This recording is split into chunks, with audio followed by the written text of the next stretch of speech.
దేశంలో అమల్లోకి వచ్చిన సీఏఏపై దుష్ప్రచారం జరుగుతోందన్నారు చేవెళ్ల బీజేపీ ఎంపీ అభ్యర్థి కొండ విశ్వేశ్వర్ రెడ్డి.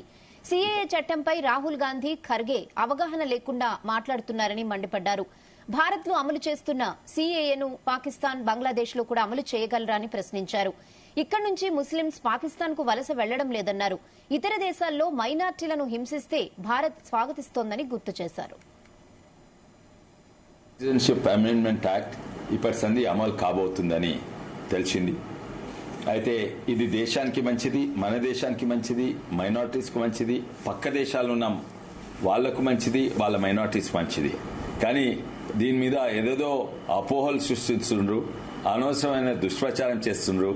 ఏంటంటే ఇది మైనారిటీ సిటిజన్షిప్ పోతుందని అటు వాళ్ళ ఆయన ఉంది కదా రాహుల్ గాంధీ అనేటైనా అయినా ఇటు ఖర్గేజీ ఏదేదో వాళ్ళ చదువుకునరా తెలిసిండ్రా అని చదువుకుంటే ఎట్లెట్లా మాట్లాడతారు.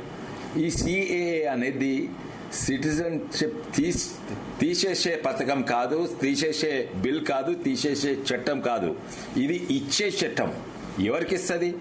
పక్క దేశాలలో మైనారిటీస్ను ఎవరైనా హింసిస్తే వాళ్ళు అక్కడి నుంచి పారిపోయి ఇండియాకు వస్తే వాళ్ళని రెండు చేతుల రమ్మని వాళ్ళకు ఇక్కడ రెఫ్యూజీ ఇచ్చి మళ్ళా సిటిజన్షిప్ కూడా ఇచ్చే పథకం ఇది, ఇదే చట్టం ఇది.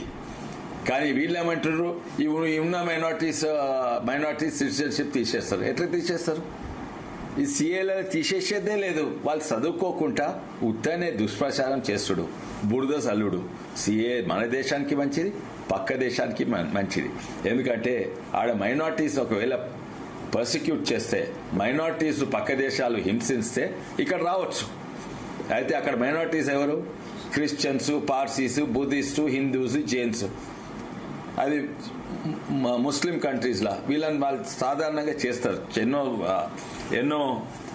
ఎన్నోసార్లు చూసినాము. ఆడ మైనారిటీస్ను వాళ్ళు హింసిస్తే ఇండియాకి రావచ్చు.